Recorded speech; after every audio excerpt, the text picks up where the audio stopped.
Welcome to the Mantic Universe podcast. In this episode, you will hear live action reports from our Firefight narrative campaign on Tersia. And no, not the one we created from our friends at the Mantic Law podcast. That one we will hear about in a future crossover episode that I'm really looking forward to because I'm curious to hear what they've done. No, today we're still on Tersia because we really love that environment and it inspires us cool stories. But we come to Tersia with different forces.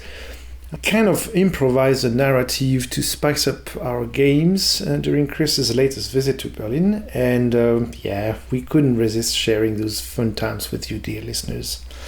So sit down and enjoy the misadventures of Thomas Christersen, better name pending, GCPS major sent to Tersia Prime, right after this.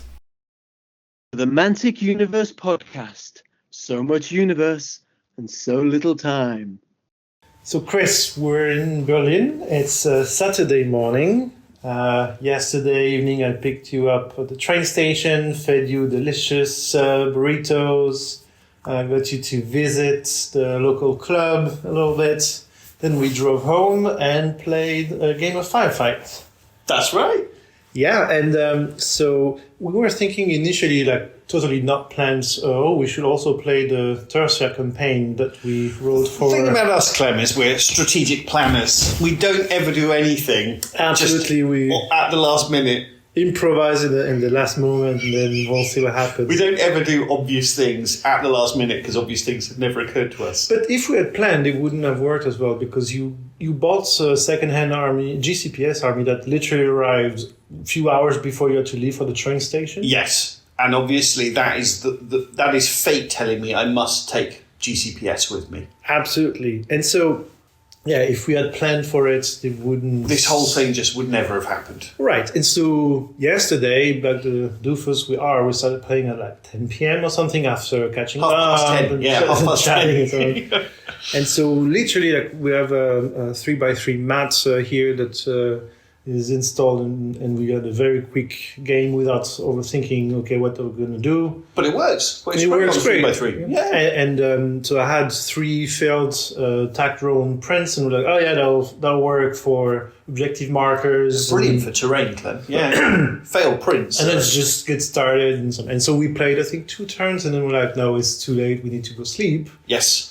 But still, we had a good idea of how the battle would go and so on. Like we talked about it, and it was a good time. Yes. And we have a bit of an idea of what's going on. We got a feel for the Night Stalkers, which is your first time playing. Exactly, yeah. And we got a feel for the GCPS, which was my first time playing, although you are pretty experienced. But yeah, good time. Yeah. And so we both went to bed.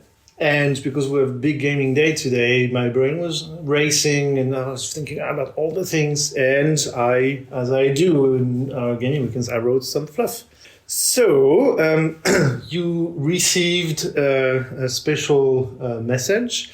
The subject message is mission briefing. And sorry, this is my GCPS. So your GCPS guy received the message. And we've kind of discussed, Clem, that we're kind of like a rapid reaction for... We kind of very quickly this morning. So we've got a Bronco armoured car. We've got some 5 of the jet bike thingies, unicycle thingies. So we've got 20 recruits because of budget cuts. They took away the experienced guys and just gave them 20 recruits. So we're at 750 points of just kind of problem solving for their corporation.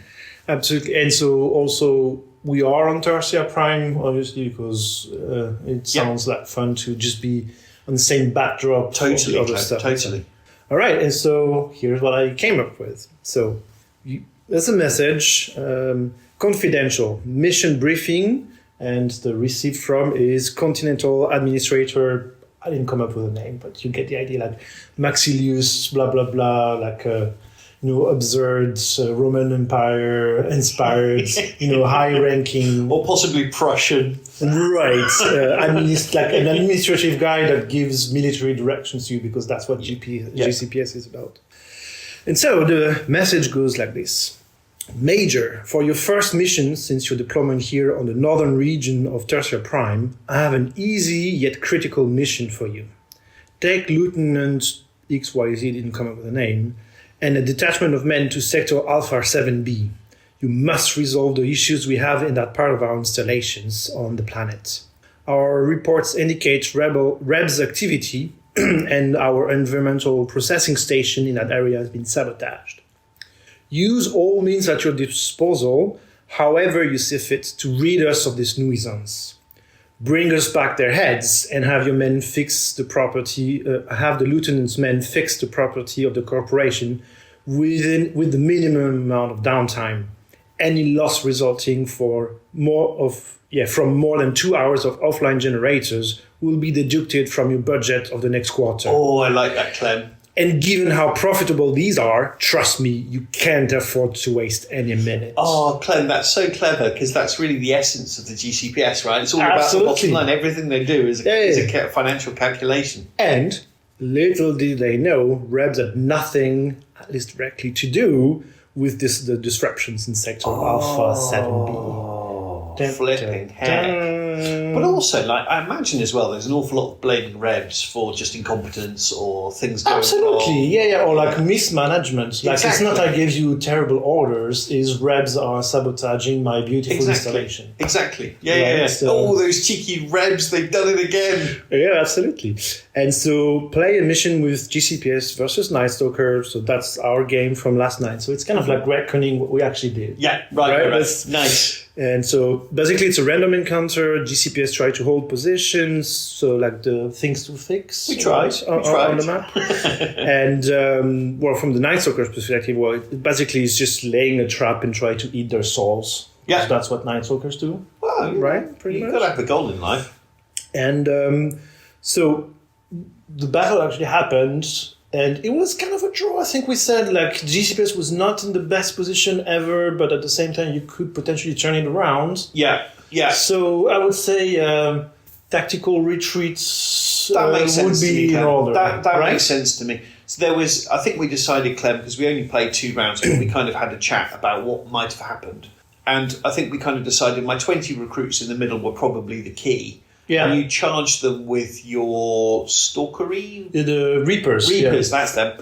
And we kind of decided, actually the Reapers weren't in great shape at that point. Yeah, we kind of decided if the recruits fighting back, if they managed to kill 2 Reapers, so I think let's do 4 wounds basically with 16 guys. So hitting on 7s, wounding on 5s, something like 4s, that. Yeah. 4s, yeah. So we kind of said actually probably if the recruits had killed them, the GCPS were in quite a fairly strong position without overdoing it, but it was looking not bad. But they whiffed it. So, I think you killed one of the 2 charging guys, and so it was kind of a draw. 3 wounds. Yeah, but it of course it meant that they weren't freed up to carry on doing their shooting, their souped up shooting with the command dice. Yeah. So that would have made a big difference because that big block of dudes is important. Or was important for the battle. So I think we agree that a fighting retreat for the GCPS is a sensible outcome. The other part from the battle that I have in mind is on your right flank you had the lieutenants of the forward observer and the sniper guys and the Bronco, and these guys were charged by some Reapers and were kind of in a bad situation. Yeah, and Clem played really well in terms of hiding something behind a hill. Although I forgot it was a hill and thought it was because it's flat 2D terrain. Yes, but that's on me because Clem ran me through what all of the terrain pieces were at the beginning. I was like, yeah, sure. I know what that is, guy. It's kind of how it goes, but yeah. And so what we also discussed is potentially the next game we'll play will not be with my Night Stalkers, but maybe Plague. And so that's how I, thought about what's going to happen for the next thing. So for the next battle, I have a piece of fluff as well. And so it goes like this. It's journal entry of Major XYZ, whatever your name is. Oh, hang on. Thomas Christersen. So Thomas Christersen. I'll read it, although it's basically in your head, right? So we made contact with something, and Lieutenant XYZ and his specialists have been severely wounded during that skirmish. I had to redeploy my men to a facility next to Sector 7B, looking for an emergency med bay before we can get back to work on the environmental processing station. We have been struggling to navigate the area as the buildings around here simply just don't match the data that I have on my standard issue tactical maps. We have been desperately exploring the surroundings, and although this looks like some sort of a medical facility, no med bays inside so far. Oh, that's so interesting, Clem. I love the idea that the maps are somehow wrong. And so it's kind of hinting at the Mantic law. Of course, yeah. So it's kind of my idea, without too many spoilers. It's like the same facility, and so it actually is a secret research, medical research from the Mason Labs, the torturing poor old marauders. Exactly, and also there are various plague subjects and so on. And because Tersia is going to shit, basically, right? So they've abandoned some areas, like some areas of the facility are overrun, and the poor GCPS end up in an area that's actually plague overruns, infested. This sounds amazing. That's why you're going to fight some plague. This is so cool, Clem. I love the fact it's the same location. That's fantastic. And the reason, dear listener, I think Clem's picked his plague is we're doing something of a demo day. It's a bit of a sort of gaming festival, I'd say, today. There's lots of people turning up. It's arranged at Clem's work. So Clem is the person who's organised all this, but there's also other game systems coming to do demos. And so, long story short, dear listener, is Clem's Night Stalkers are not yet painted. Right. And of course, we want to put our best foot forward for demoing to new people see the game. And I think one of the strengths of Firefight, which is, again, every time I play, I go, this is an excellent game, is that when you see the GCPS facing off against the plague, it's the kind of a poster child type of thing, right? It totally is. And to me, it just gets my brain going with, wow, what happened here? It's just sort of like the narrative aspect of it to me, it's just so engaging. So, yes, so very excited. And actually, I spent ages, Clem, not repainting, but spending more time with my 750 points of Forge Fathers because I wanted them to look really cool. Nice for people. Yeah. I'm going to get them out on the table anyway because when you line them all up together, I'll be honest, I'm really pleased with how they look. They look really nice. So, but I'll play as Thomas Christersen or whoever I am. Maybe I'll come up with a less obvious name later. Yeah. And then, Clem, if we get the chance, we're going to play some Dungeon Saga Origins. Yes, we'll I have many games during the day and the evening. That'll be a good one. And I'll have to play as Darnalow or whatever his name was. As usual. Oh, I hate that guy. He has your name on it now. All right. God, I hate that guy. All right. I think we need to pack and actually... We do, buddy. We do. Yes. So, we'll talk later about how it went. I'm very excited, Ken. Me too. Hey there, I'm Brian. And I'm Rick. From Dead Zone, the podcast. And you're listening to Mantic Universe Podcast. For everything Mantic under the sun. So, Clem, here we are. It's now Sunday morning. Right. We had a bit of a gaming day yesterday, I think we could say. We did. Yes, just a cheeky 14 hours of gaming, Clem. 10 a.m. to midnight, basically. Pretty much. We were 5 minutes late due to the motorway being closed. Pretty much, yes. Quite an adventure. Yeah, so Clem had one of his legendary God, come on, Clem, what's it called again? I've completely gone blank. Oh dear. Clem had one of his legendary gaming events at his work set up. Right. Where you invited a load of people from the Discord to come and play Mantic Games, but also to do whatever they want, open forum. So we had, I think at any given time, there are probably 20, 25 people playing, I would say, Clem, for most of the day. Some people came just in the morning and then had to go back to see family. Some arrived in the afternoon. So at any single point in time, we had probably 20, 25 people and a bit more over throughout the day. And there was a couple of tables in the morning playing Shatterpoint, the Star Wars game. Right. There was one, I find this interesting. So often at Quest Hub, there may be one table playing 40k. Yeah. And there was one table playing modern 40k. Absolutely, yes. All day yesterday. And I don't know. I mean, I never see that many people actually playing 40k these days. I think a lot of people still buy the models. Yeah. I'm starting to get the feeling that actually, and this is just my of what I've seen, is how many people actually play 40k now. But anyway, moving on. There was also what was interesting, Clem, was there was a table playing second edition 40k. And Absolutely. It had everything made beautifully for that purpose, for that time. Everything from that period, like the models, the paint jobs, the terrain, glorious. The paper banners, the goblin green around the base. Absolutely, Really. If and you do it right. fantastic. Yeah. Yes. Yeah, exactly. If you're going to do it properly.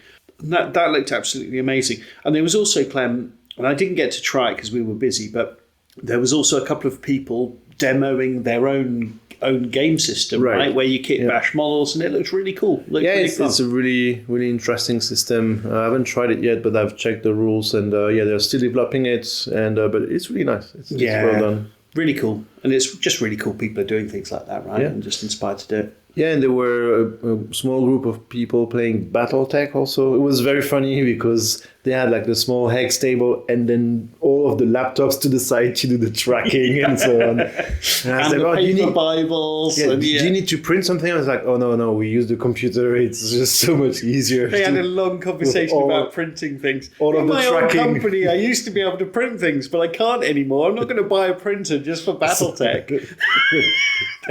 But it's having a lovely old time, Clem. Yeah. And I think actually what was interesting was that because we were kind of near them, it was clear about 2 hours in who was going to win the game, but they carried on playing for another 3 hours. Because absolutely the fun is you manage your robots or your mech in details, and it's not about, will you win this game or not? It's like, oh no, I did a good job, managing how all the details work. I hear that a lot about Blood Bowl, is that it's clear after about an hour who's going to win, but then it takes another couple of hours to actually play that out. You've got to play for 2 hours knowing you've lost the game, but you still have to. Yeah. But anyway, enough of knocking GW, Clem, for the moment. So we played Clem. So you actually did run some Kings of War ambush demos, and there was some of that going on. Sarah played, of course, and got a draw, which is fantastic. Yes, with her Northern Alliance against the Abyssal Dwarves. Yep. So there was Kings of War stuff going on, Clem. Your ogres and your salamanders looked absolutely brilliant, actually, to be honest. Thanks, yes. On beautiful tables. Good demo armies also. The ogres are very straightforward. It's quite nice. And the salamanders, I think people like also, it's a striking paint job. It's not necessarily very good, but it is. Exactly. You've got the colours. It jumps at you on the table. Exactly. So that works exactly. nicely. Yes, exactly. I think it looks lovely. And all the basing and everything. And the table looked great. And I think we ought to give a shout out, Clem. So you've had, for Motion Lab, that's the word I couldn't remember. Yeah, that's the place. Of the show. You've had a couple of donations of terrain, Clem, which has been brilliant. Yeah, like a couple of guys not long ago actually said, I have this set of terrain and it takes space in my tiny flat and it hurts to just throw it away or try to find someone to sell it to. But I really need the space. Like, do you want it for the space? Because you're bringing people in. I was like, yeah, sure, bring it in. And so right away it was used on several tables. Used the newly donated terrain set. So that was brilliant. So really nice. Fantastic. And you had a basically kind of Frostgrave style snowy fantasy set, which is perfect. You've already got 2 snowy mats for ambush. I mean, that works perfectly. You couldn't have organised that better had you tried. Perfect fit, yes, absolutely. And then the sci-fi stuff is also absolutely magnificent. And I actually really like MDF terrain. The thing I hate and I'm terrible at is actually building the bloody stuff. Yeah, and so it can be a nightmare. This beautiful, chunky, lovely quality. Already, most of it is already painted. Could do with a little clean, get some dust off it. It was stored for a long time without being used, so some of it is a bit dusty and so on. But all you have to do is dust it. Talk about first world problems. But it was beautiful, and we used it, Clem. The sci-fi terrain. We used it this weekend. Yeah, for the Firefight games, because so ultimately I played Firefighters to begin. You've played Firefight all day. All day, all day. Yeah, yes. Pretty nice. And I was planning on playing my Forge Fathers, because of course. And I actually spent a lot of time, Clem, making them look nicer. And actually, that was a little bit of a secret I had going on. I was going to go, wow, look at this. But I barely got them out of the case, to be honest. And because a friend of a friend, really nice guy called Florian, who's a very, very good painter, was selling off his GCPS army for a song, basically. And it looks beautiful. So as I was packing to go for the weekend, the postman arrived, and lo and behold, incredible speed on new the postage. New toys. So very quickly, literally just made a list, chucked it in a bag, 750 points of it in a bag, and came in. And of course, at that point, you want to play with your new toys, right, Clem? Of course, yeah, that makes sense. And so Friday night, Clem, we played. So we were on Tersia. Mm-hmm. There was weird stuff going on. The GCPS. So my corporation, which later we found out is called Cunningham Bagshee, which was named by Vincent, one of the players. Yeah. But it all kind of happened from playing the games. The narrative and the games were just entwined. And so Friday night, Clem, my corporation, which is sort of a smallish corporation who deal with fast reaction, where they do well is, so they're on the kind of like Sphere 5 or something. And their niche is intervention quickly. If there's a problem, they'll quickly deal with it at a good price. Mm-hmm. So the other corporations may have better resources, they may have better solutions, but it might take a little bit longer to get there. Whereas my guys are like the taxi driver waiting there and like, yeah, you sure. And so Clem, we were sent to Tersia with our sort of insertion force, I would say. Mm-hmm. And there was weird stuff going on. Yes. So we sort of took whether we meant to or not initially is by the by. We took the story, obviously, we shared with the Mantic Law podcast, right. And we sort of accidentally ran with it a little bit, but it works totally fine. We kind of made it our own as the day went on, which is ironic. It's kind of like a sideshow. It's a sideshow from it. It's like, what they do is cool. Why don't we do something else just aside from it? So we just sort of decided that the Maison Labs complex was just really big, and we were at the other side of the Maison Labs. You just hear some screams, but it's from, exactly. See some lights in the distance. Yeah, exactly. Oh, they're having fireworks. I wonder what's going on over there. Yeah, exactly, Clem. So we were sent to the complex. We went to check it out, Clem. Yep. You couldn't resist playing your Night Stalkers. Right. First game with your Night Stalkers. First game with my Firefight Night Stalkers. So my first game with GCPS, your first game with Night Stalkers. Yeah, that was kind of the experiment of the new toys. And we kind of decided we called it because I think it was about. It was too late. Yeah, it was too late. But it was more because it's been a shamefully long time since I played Firefight because I've just been on Kings of War. So I think we decided, Clem, that it was fairly close, but we decided the game would have gone for the Night Stalkers. Yeah. So narratively, we decided the Night Stalkers have seen off my GCPS, but we've made a kind of ordered retreat. Yeah, we've fallen back in good order with not heavy losses, and that was of course a great chance just to familiarise myself again with Firefight and how many command dice am I rolling and all the rest of it, because of course it's such a simple in a good way game that of course I remember it's back and forth, you can spend a command point to steal an activation, all that stuff, but it really helps. And I still actually, yesterday I was getting confused between a couple of special rules with like Devastate. There was Devastate and there was one other. And Blast, yeah. I mean, there are some details that but work small, slightly differently. Yeah, small details, to be honest. Yeah. But yeah, I had a blast. It was amazing. It's such a great time. So then Clem was working really hard, genuinely working really hard, just organising the event. And I think, Clem, we kind of said yesterday, I think you need a couple of kind of captains to help you organise things. You can't just do everything on your own. Yeah, I took a bit too much on. I mean, also, things always happen. The pizza delivery was first 10 minutes late and then another 10 minutes and then more than an hour late. And then, we canceled the pizza delivery. So I had to run to the grocery store, buy some pasta, some sauce and hack something to feed hungry nerds. Kind of trying to save the day. Worked out okay. Oh no, you did. I mean, you did super well, buddy. This type of stuff, you handled it brilliantly. You just never know in advance, and so that when you organize the event, that's part of the stuff you need to do. So I still play games. Yeah. But at some point you might have to say, can we just pause it, or can you just play a turn on your own or something? I'll need to go deal with something and I'll be back. Yeah. But it worked out fine. Nice. And then super. So then maybe back to our Firefight mini campaign set on Tersia. So I played a game against Vincent, who is a really, just a wonderful guy. He knows Firefight really well. Good player, brilliant person to be around. And he played against his enforcers, and it was actually the first time I played with enforcers, Clem.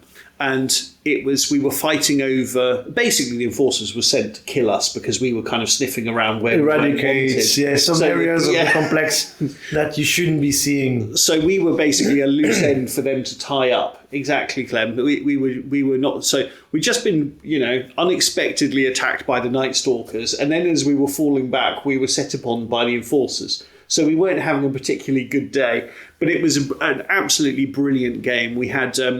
We were trying to communicate, where basically we were trying to contact our ship. So we were trying to get into this building and defend it. And the enforcers were just trying to wipe us out, quite frankly, and definitely prevent us from getting into this building.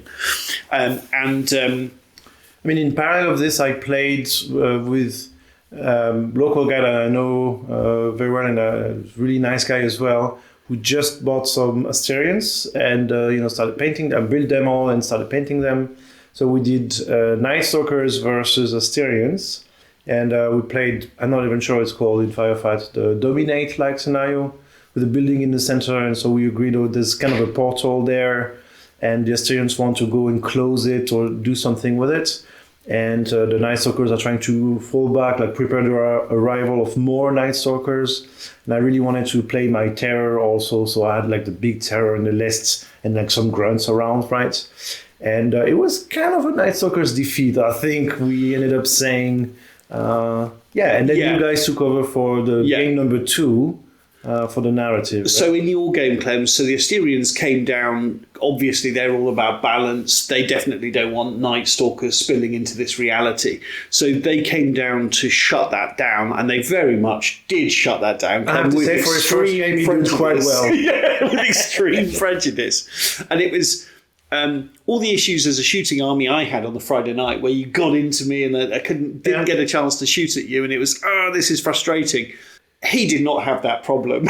He managed to sit back and shoot me down, but he played it really well. Yeah. So they were having some calamari that night. But so then, based off of that game, we decided that actually the Asterians, they basically learned a little bit of how to manipulate the Night Stalkers. They had some scientists with them, and they learned how a little bit to control them, at least on a basic level, these ones. Just to make it clear, it was just the best we could come up with to explain why on the 2v2 game we wanted to play. But I think it's super compelling. It makes sense. Why it's an interesting story, but it comes from hey, Bjorn, you will play with Martin. Why on earth would Night Stalkers and Asterians fight on the same side? I have an idea. Exactly. But we had to brainstorm all these things to make it make some sense, because otherwise it's just weird, right? And then on our game, where the GCPS, we were trying to call Mum to tell us that we had a problem. Mum, it was a fantastic game, and it was enforcers really feel like enforcers on the table, and I really enjoyed that. Yeah. And he had some of the new special troops with their from the vault, the big guys. Yeah, from the vault. they're so. Oh yeah, I might ask you to print me a couple of those, Clem. They're so cool. We'll figure something out. Yeah, and so I early on I didn't want to activate my big, really useful units, so I ended up activating my commanders. One that led a sniper team, and the other one just kind of had a pistol. The major, yeah. So which backfired on me spectacularly, Clem, because basically I moved into sniper race with my leaders. Let me stick my head above the trench with my red hat. Let the brass go Hang forward. on, let me see what's going on, guys, and then I can give everyone orders. I'm not paid enough to contradict you, boss. Exactly. They're all recruits. They don't know what's going on. They barely know how to hold the gun. So so I managed to get my leader, my Ranger Lieutenant. He was killed almost immediately. I mean, basically immediately. I also got my weapons team horribly shot up, which that would have come in handy later in the game, Clem. Funny enough. But yeah, my sniper leader, who was my forward observer lady, she just became a character in the game because she was so incredibly cool. So her team got killed. She was wounded. She was on a wound. I think she had 3 wounds. So she had 2 left. And then alone she ran into the tower where she's supposed to be. I think actually, Clem, we agreed. We thought it was a medical bay, but it wasn't really. I think that was the story we came up with. Yep. So she went in there. And then there was by this point, though, the enforcers had suffered a lot of casualties. And of course, they're no good at suffering casualties. So we were beaten up, but so were they, And the squad leader from a squad of 5 enforcers, just the leader was alive. The squad leader was alive. And he went in the building. So he passed his morale check, went in the building, and then basically they had a knife fight. And my leader was lost and she had to leave. So she was kind of like, she suffered another wound, had to go, but she still had 1 left. And then really the game for me was then keeping her alive because I wanted her to survive. But the enforcer, for narrative reasons, but the enforcer leader, who was, being smug, look how cool I am, I'm a complete total badass. Yeah. He then got sniped by an artillery shell that just one-shot him. From the Bronco? Yeah, from the Bronco, which was just such a brilliant moment. So again, it was a very close game, but the two kind of damaged squads of enforcers got into the building. I don't have anything that could assault. There was no chance I could do it. There was no med bay anyway. So there was no. I don't even want to be there, guys. So she comes out bleeding. No, it's rubbish. Let's go. Let's go. You can keep it. Yeah. I could come and take it from you if I wanted, but I won't. If we really wanted to, we could. We just keep shooting up the place from outside. But I tell you what, Clem, my big block of... So I had... just very briefly what I had.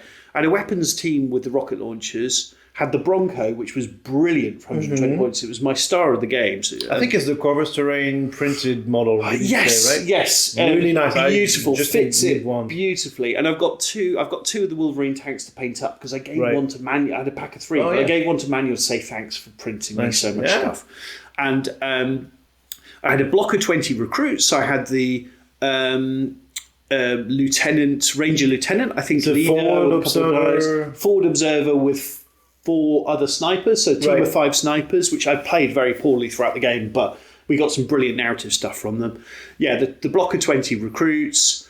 The veterans on motorcycles? Yes, and then the motorcycles, which I never really found a good use for because we were playing on a 4x4 board, and all of our scenarios were one big thing in the middle, it turned out. We didn't plan, but yes, they didn't really have a role in these games other than to sort of die, really, and to be a distraction. Yep. But it was, it was a list I came up with literally in 5 minutes, and it was a lot of fun. I had a lot of fun doing it. So we lost to the enforcers, pulled back. It's not really a med lab. I can see a theme right there, right? So anyway. So we don't have a name for the leader, but it's Fall Back Johnny. Spoilers. I don't know, guys. We've got half of us dead. I don't fancy it. Let's change of plans. Let's go and have an ice cream. We didn't want to win the battle anyway, and then at that point, of course, so every single weekend Firefight week campaign we have, Clem, it ends in a 2x2 battle, and then the planet blows up. Right? That's how you do it. You can't do it better than that, though. That's perfection. So as Clem said earlier, the Asterians and the Night Stalkers were allies because of our plot reasons that the Asterians worked out how to manipulate them. And basically what happened is we sort of pulled back from the Enforcer's tower, but then the Enforcer number 2 guy, because their leader was dead, he got a call on the headset. oh, hey guys, the situation's changed. Something weird's going on with the Asterians and the Night Stalkers. You need support. Yeah, you've got to solve this. We don't have any more resources for you. So he thought to himself, okay, we're in the shit here. I'm going to go out and parlay with those GCPS who we've just kicked their asses. If you guys want to live, you'll do as I say. Come work with us. You've got a chance. So, yes, so we had our 2x2 battle, which was very good, albeit very one-sided. And Martin, our friend of the pod, hey Martin Hawke, joined us. Yeah, he took over the lovely, Night lovely Stalkers. chap. First time I met him in person. Oh, nice. So, and yes, and Bjorn, lovely chap who I've played Kings of War with a while ago. Really, really lovely guy, was with his Asterians. If you're listening, hey Bjorn. And Vincent was on my team, who just destroyed me.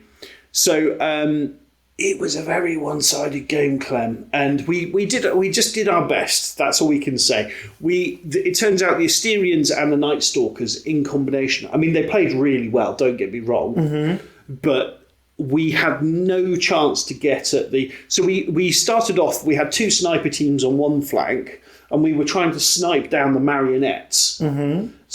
Which worked to a point, except it turns out they can get marionettes back. Yeah. And marionettes shoot back really well. So, they can do naughty stuff. And we can't get guys back. So they returned fire, and basically we had to seek cover. And what did you do for the mission for the 2v2? Like, what was the plot? The 2v2, we to be honest, if we'd have put more thought into it, I think we'd have come up with something more creative. But it was literally...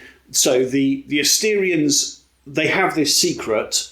They don't want anyone to know they have this secret because this is incredibly powerful. This is they have the atom bomb, right? Yeah. They want to just wipe us out, and we had a communications array. So it's basically the same as we were trying to do in the first game. Yes. We need to tell someone this is happening, and if we can just get the signal off, even if we die. Mission accomplished. Mission accomplished. Somebody else knows. Someone higher up the food chain knows this is a thing. So we had a horrible time. No, we had a lovely time, but it did not go well for us. So the Night Stalker, the Asterians are brilliant at shooting. This was a super shooty list. Yep. And then, of course, the Night Stalkers are really, really good at eating us. And so we were desperately trying to kill the not a Goliath, the Terror, and the big tentacle guy. and the Reapers were charging us, and all this horrible stuff. So we were desperately trying, we had no choice but to desperately try and fend off the Night Stalkers, which we didn't do very effectively, while the Asterians were also shooting us with their shields completely undented. But there were a few funny moments. So Bjorn got really, really annoyed at my Bronco, and there was a point with his Mastodon. Made it a story, like a personal mission. Exactly. He went rogue for a long part of the game, and I thought, actually, if my Bronco survives, there's a chance we'll win the game purely because he's focusing on the Bronco. And so he was furious about this Bronco, so he was constantly trying to charge it. And Martin, who, bless him, who was playing his first game of Firefight, so Bjorn was like, right, now my Mastodon are charging the Bronco. He's like, no, go in the tower. Charge the tower. He's like, no. Remember the mission. No, the mission has changed. I'm charging the Bronco. You don't understand. It's the Bronco. And so he charged the Bronco. Tragically, near the end, the Bronco survived that, got pushed sideways, but then a no cannon hit it. Managed to finish it off. But the Bronco was definitely my sort of hero. And tragically, of course, when the Bronco died, they had a turn of actually playing the game properly. So without them really noticing. So they were surrounding the tower by this point, and we had just a couple of survivors left. So I ran in like the 6 recruits who were still alive, plus like my leader and their 2 buddies, ran in the tower, totally surrounded by enemies. We had hardly anyone else alive. And it was like, have they screwed this up? Like, not in the tower at any point. But if we can hold, we've won the game ridiculously. Everyone's dead, but focused on the wrong things in the game. But basically the very last activation, got charged, lost the fight, the recruits had to leave the tower. Kicked out of the building. And we just lost. But it would have been ridiculous. And a couple of times I said to Vince, I think we might win this because they're not playing. Because keep playing them. Keep playing them. They don't see it. Keep the Bronco alive. Just keep the Bronco alive. Tease them. Exactly. I was doing a little dance with the Bronco just to You won't get me. Yes. We were doing wheelies in the car park, spinning the turret around. Yes. You can't get us. But yeah, it was incredibly fun. I mean, it was exactly the kind of people you want to play a game with. Right, that makes exactly a big the right difference game. also, right? Yeah, the right game, the right people, that makes it really fun. Yeah. So it was really memorable stuff, buddy. That's really good. There we go. Anything else before we sign off? For now, no. I think that was the day.